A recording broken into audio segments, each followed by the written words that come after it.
This is also a time of change for my family. Prince William did not raise his voice. He did not threaten rebellion, demand the throne, or publicly challenge his father's crown. Instead, he delivered one calm sentence that changed the future of the monarchy. Before royals, palace officials, and a nation awaiting answers, the prince revealed his condition for accepting an accelerated coronation, and King Charles, the man who had spent a lifetime preparing for sovereignty, could not find a single word in reply. Before we go deeper into what this really means for the royal family, make sure to subscribe so you don't miss a single update. Charles knew everyone in the room understood the weight of what was coming. He had called a closed coronation planning council after warning officials that William might soon assume constitutional responsibilities. That meant carrying more of the king's duties while the sovereign stayed on the throne. The monarch believed the meeting would confirm a transition shaped by his timing and judgment. William listened as Charles presented the proposal. The plan offered him an accelerated coronation, the crowning ceremony held sooner than expected, but gave Catherine a restricted ceremonial role. She would stand near her husband without sharing the oath sequence or gaining equal recognition. Charles insisted the arrangement would protect continuity, preserve his legacy, and prevent disruption. Then William spoke. He would accept the coronation only if Catherine was crowned beside him with full standing as queen.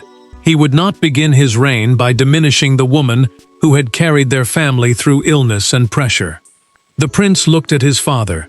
His voice stayed controlled, but the refusal struck hard because it rejected the king's judgment. Charles removed his glasses and placed them beside the coronation papers. Camilla watched his expression change from certainty to disbelief.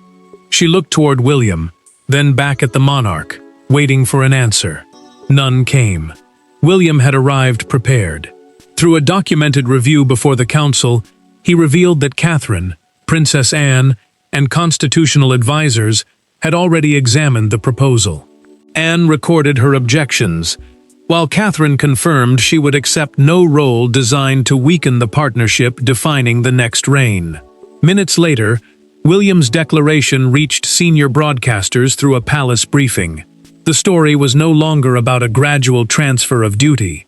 It was about an heir redefining his coronation, his marriage, and loyalty forever changed. Charles stayed beside the rejected proposal, speechless. Yet one question now burned through the palace. Why had he tried to limit Catherine's place at all? To understand why William's condition struck with such devastating force, the story must move beyond crowns and ceremonies and into the relationships already dividing father, son, queen, and future queen. The announcement sounded constitutional, but its true power was deeply personal. William was defending his wife. Catherine was facing a future she had never demanded. Camilla was watching her influence over the next reign disappear. Charles was confronting the possibility that the monarchy he had finally inherited would be reshaped before he was ready to release it. Behind the coronation debate stood four people carrying very different wounds. William did not see Catherine as a ceremonial figure standing politely beside him. She was the emotional foundation of his household, the woman who had stayed steady through family scandal, public pressure, and private illness. A consort is the spouse of a reigning monarch, but to the prince, that word could never explain the full weight of what she had carried. Reducing her future standing felt like reducing every sacrifice they had made together. Catherine had never demanded a crown. Before the council, she sat alone with William and asked him not to fight Charles for her sake. She feared that one decision could damage a bond already strained by years of disappointment. The prince answered that silence would create a precedent, meaning a decision future generations would be expected to follow. He could not allow their reign to begin with her dignity treated as negotiable. Charles felt the threat in a different way. He had waited most of his life to become king, and an accelerated coronation already made his reign feel painfully brief. Now William's condition threatened to change the ceremony he had hoped to shape himself. The monarch did not simply fear losing control. He feared becoming a footnote before he had finished proving what his crown meant.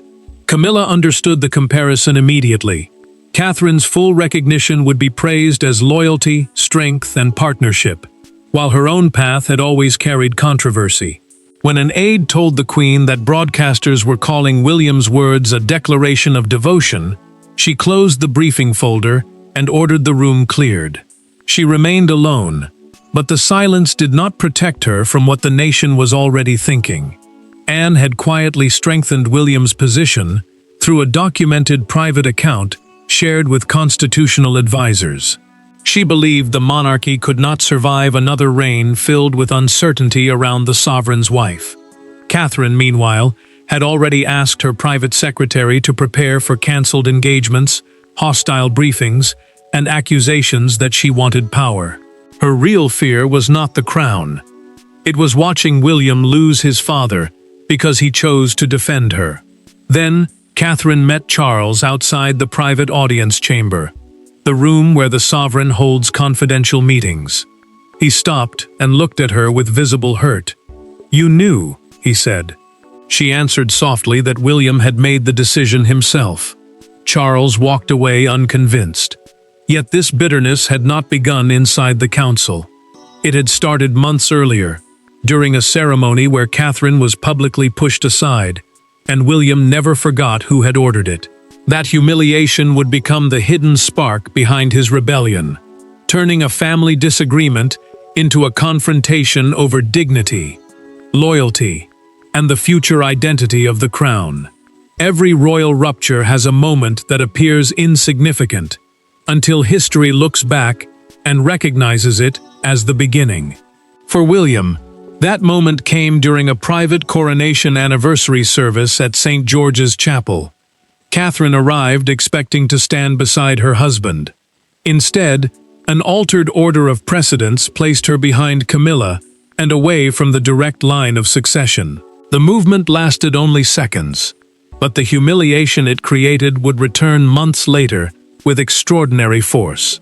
Charles had arranged the service to mark 1 year since his coronation, the formal ceremony in which a monarch is crowned and publicly confirmed as sovereign. Senior royals were expected to enter under a strict order of precedence, meaning the official ranking that decides who walks, sits, and appears first. William and Catherine had originally been placed directly behind the king and queen, a position that quietly acknowledged them as the future of the monarchy. Then the plan changed. Catherine received the news only minutes before the procession. Camilla would remain beside Charles, while William would walk separately, and the princess would be moved farther back with extended members of the family.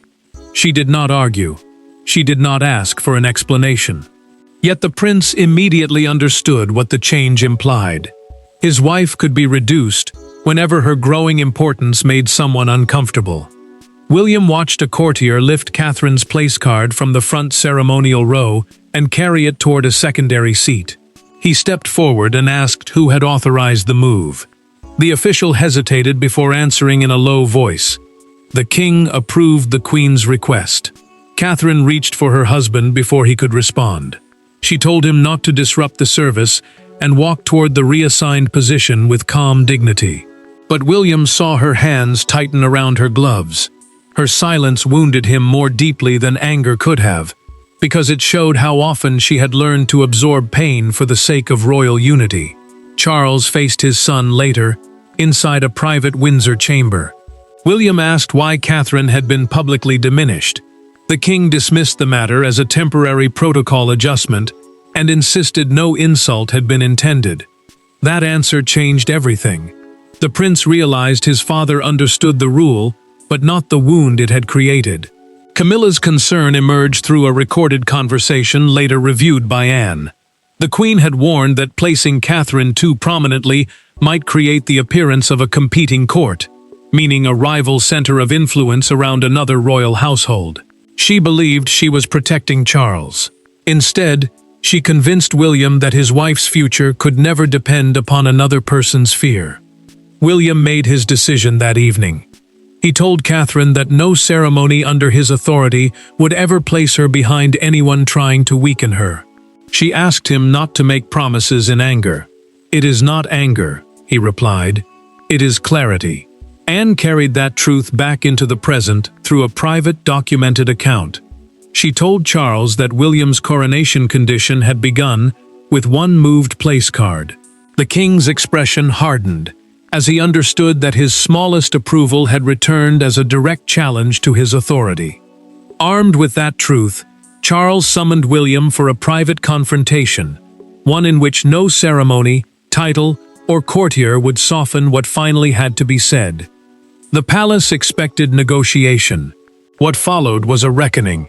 Charles ordered the room cleared, dismissed the private secretaries, and waited until the heavy door closed before confronting the son who had overturned his coronation plans before the entire nation. For the first time, they were not speaking as king and heir. They were speaking as two men divided by old resentment, competing loyalties, and a painful question neither could avoid: who had truly failed whom?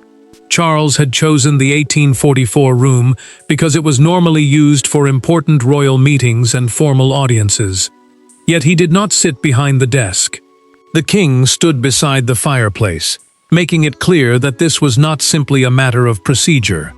William entered alone, and the silence between them carried years of unfinished arguments. Charles spoke first. He ordered his son to release a statement, saying Catherine's position remained under discussion. A constitutional ceremony, meaning a royal event tied to the transfer and exercise of sovereign power, could not be redesigned through public pressure. The monarch insisted that William's announcement had weakened the authority of the crown. William refused. The prince said his condition was neither emotional nor negotiable. Catherine had repeatedly been expected to accept humiliation in the name of unity, while those responsible escaped consequence. He would not allow that pattern to become the foundation of their future reign. Charles struck back with equal force. He accused William of using public affection for his wife to force the palace into submission. The future king, he said, was behaving as though his reign had already begun, while the crown still rested on his father's head. William stepped toward the conference table and pushed aside the chair prepared for him. He would not sit. He told Charles that the argument was not about replacing him. It was about stopping the next reign from repeating the emotional failures of the current one. Then the prince produced the rejected succession ceremony proposal. The document outlined how royal duties and ceremonial authority would pass to the next sovereign. William pointed to the section excluding Catherine from part of the formal oath sequence, the promises made during the crowning to show duty before the nation. Charles stared at the page. Only the innermost planning group had seen that draft. William explained through their recorded private conversation that Anne had given it to him after concluding the arrangement was unfair and dangerous. The revelation cut deeper than the original refusal. Charles understood that his sister had chosen the heir's position over a plan approved by the sovereign. The king's voice hardened. If William would not retreat, he would decide whether the accelerated coronation happened at all. The prince opened the door, then looked back. Postponing it will not erase why this happened. The argument left both men wounded, but the real struggle had moved beyond emotion. The person capable of deciding whether William's condition survived was neither Charles nor his heir alone. While Britain watched Charles and William collide, Princess Anne stood at the hidden center of the crisis. She possessed no desire to wear the crown and no interest in public applause. Yet she held something more dangerous than ambition: the trust of both men. Charles expected his sister's loyalty. William depended upon her honesty. And now Anne had to decide whether protecting the monarchy meant defending the reigning king or stopping him.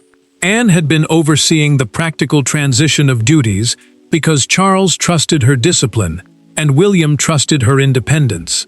The transition meant the gradual transfer of royal responsibilities from one generation to the next. Her role gave her access to ceremonial drafts, constitutional advice, and private concerns from both households. She knew exactly what each man feared, and that knowledge made silence impossible. The legal reality was equally clear.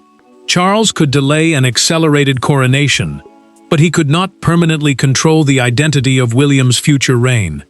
Once the succession became unavoidable, any attempt to diminish Catherine's ceremonial standing would collapse. Anne understood that forcing the issue now would only deepen the wound and make the crown appear driven by personal fear. Charles sat alone in his private study, staring at the altered coronation schedule when his sister entered. He did not greet her. He simply asked whether she had handed the draft to William. Anne answered yes. The pain crossed Charles's face before anger replaced it.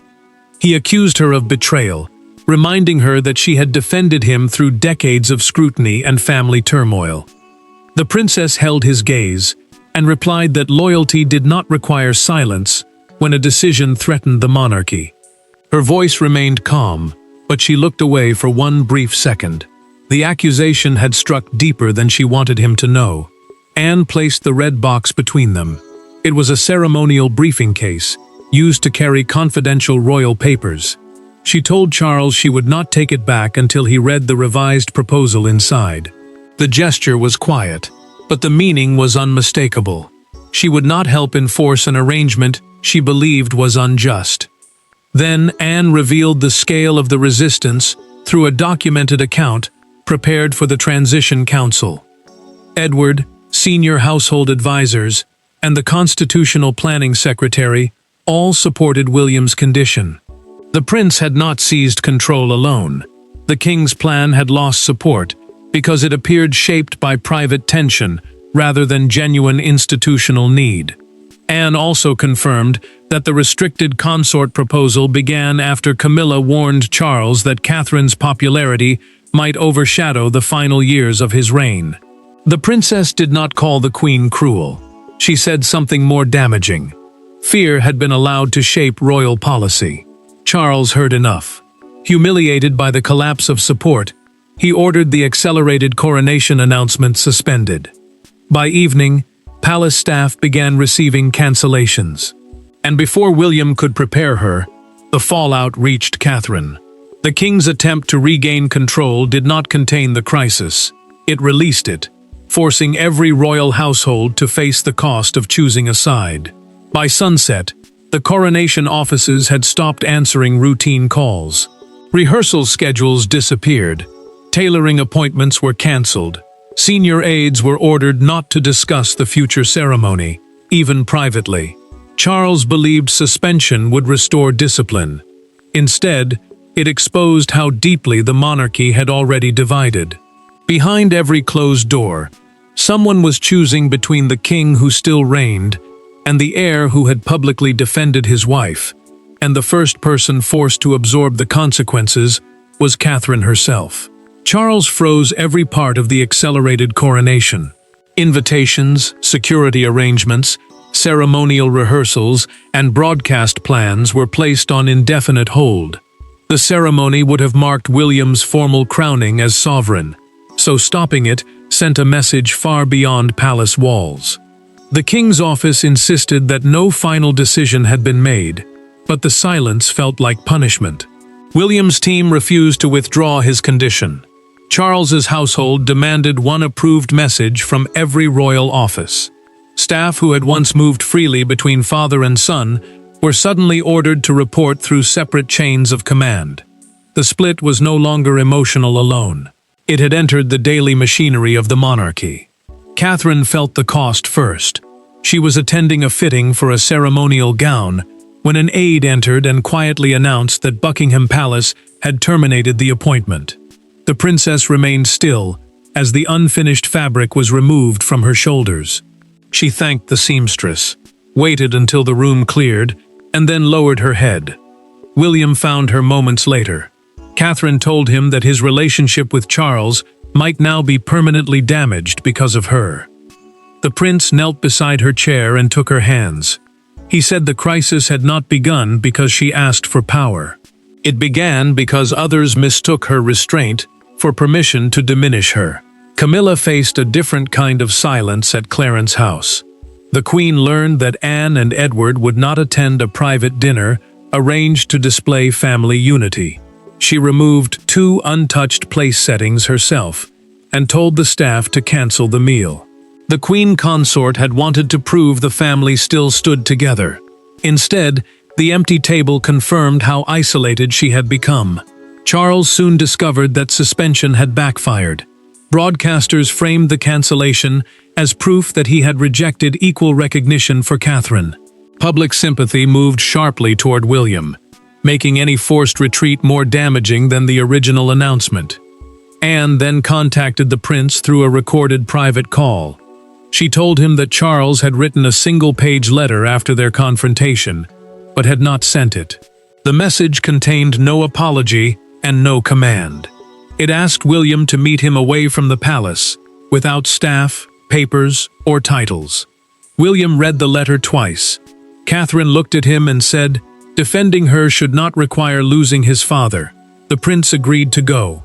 With the machinery of monarchy stripped away, Charles and William prepared to meet not as sovereign and successor, but as father and son, facing the truth they had avoided for years. There were no equerries waiting outside. No red boxes rested on the table.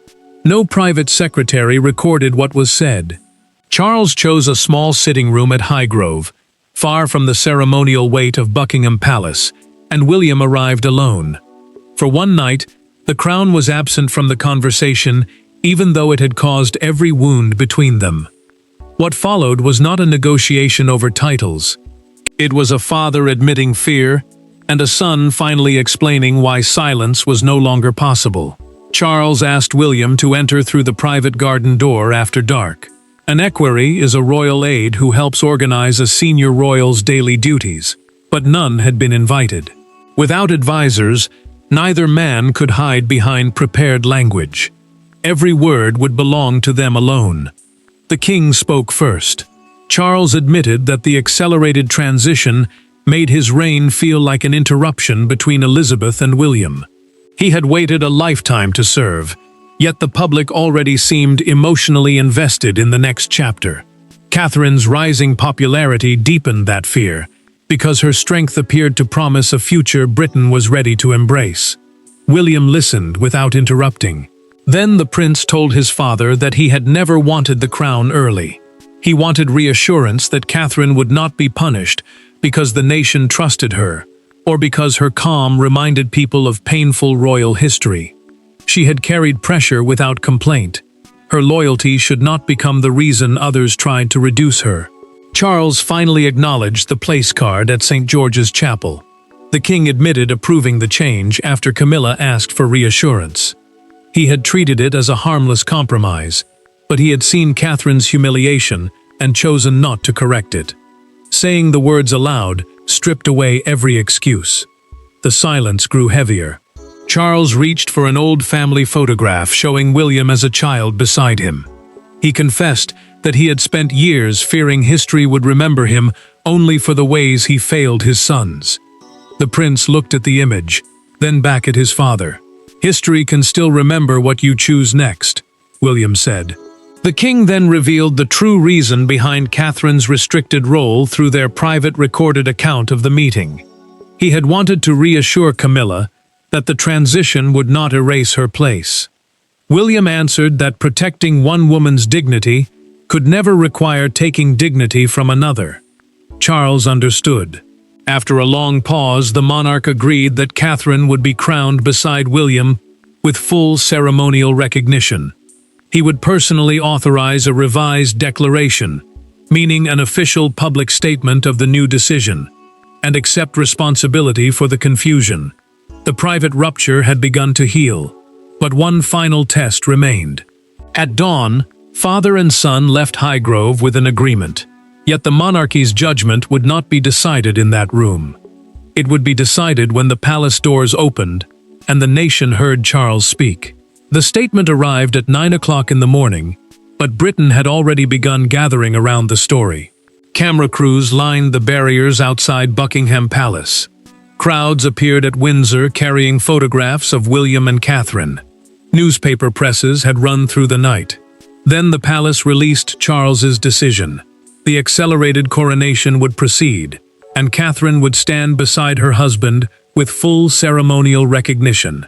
Within minutes, a private family battle became a defining national moment. Charles approved a revised coronation framework that placed Catherine beside William throughout the central oath, anointing, and crowning sequence. The framework was the official plan controlling how the ceremony would unfold. The oath meant the public promises of duty made before the nation, while the anointing was the sacred act, confirming the sovereign's spiritual responsibility. Every suspended preparation restarted immediately. The king refused to blame advisors. Through a recorded palace statement, Charles said he had personally reviewed the arrangement and concluded that the future monarchy must visibly reflect partnership, duty, and mutual service. His words mattered because they prevented the announcement from looking like a humiliating surrender. The monarch was not merely yielding to William, he was accepting responsibility. William's stand-still divided opinion. Some commentators called the prince dangerously confrontational and warned that no heir should pressure a reigning sovereign through public emotion. Others argued that the future king had protected the monarchy from repeating its painful habit of demanding sacrifice from royal women while denying them equal dignity. The argument grew louder, but Catherine refused to join it. Catherine received messages from charities, military families, and members of the public praising her restraint. The princess thanked her staff and told them the decision must never become a celebration of victory over Charles. She had gained recognition, but she would not deepen the king's humiliation to enjoy it. Then one newspaper captured the national feeling. Its front page carried a full image of William and Catherine beneath the headline, "Side by Side, the coronation that changed the crown." Crowds outside Buckingham Palace lifted copies above their heads while broadcasters repeated Charles's declaration. A woman near the Victoria Memorial raised another message. Her handwritten sign read, "A queen should never walk behind her own sacrifice." Television cameras carried the image across Britain, and within hours, it became the emotional symbol of the day. Camilla watched the coverage from Clarence House. The Queen told Charles through a private recorded conversation that she understood why he had changed the plan. She did not apologize for her fear, but she accepted that Catherine's future could not be restricted to protect her own place in history. Charles then ordered one final public gesture. William, Catherine, Camilla, and the king would stand together at the palace reception that evening. The nation had delivered its reaction, and the future queen had been recognized. But the final verdict now depended on whether four wounded royals could stand together without allowing resentment to define the crown. That evening, the palace reception began without speeches. Charles entered first, with Camilla beside him. William and Catherine followed only moments later. For several tense seconds, the four stood facing one another beneath the weight of everything that had been said, cancelled, exposed, and forgiven. Then the king stepped toward his daughter-in-law, offered his hand, and led her to the place beside William. It was a simple gesture, but it ended the argument more powerfully than any proclamation. Charles faced the assembled family members and senior officials. His voice briefly faltered, yet he did not retreat. The king confirmed that William and Catherine would be crowned together, under the revised framework, the official plan setting out their places and duties during the coronation. He declared that the next reign would begin with partnership, not uncertainty, and completed every word without hesitation. Catherine answered with quiet dignity. The princess thanked Charles but claimed no victory over him. She promised to serve beside William while respecting the work and sacrifices of the reign that came before theirs. Her response protected the monarch from humiliation. More importantly, it transformed a painful surrender into an act of reconciliation. William approached his father after the announcement.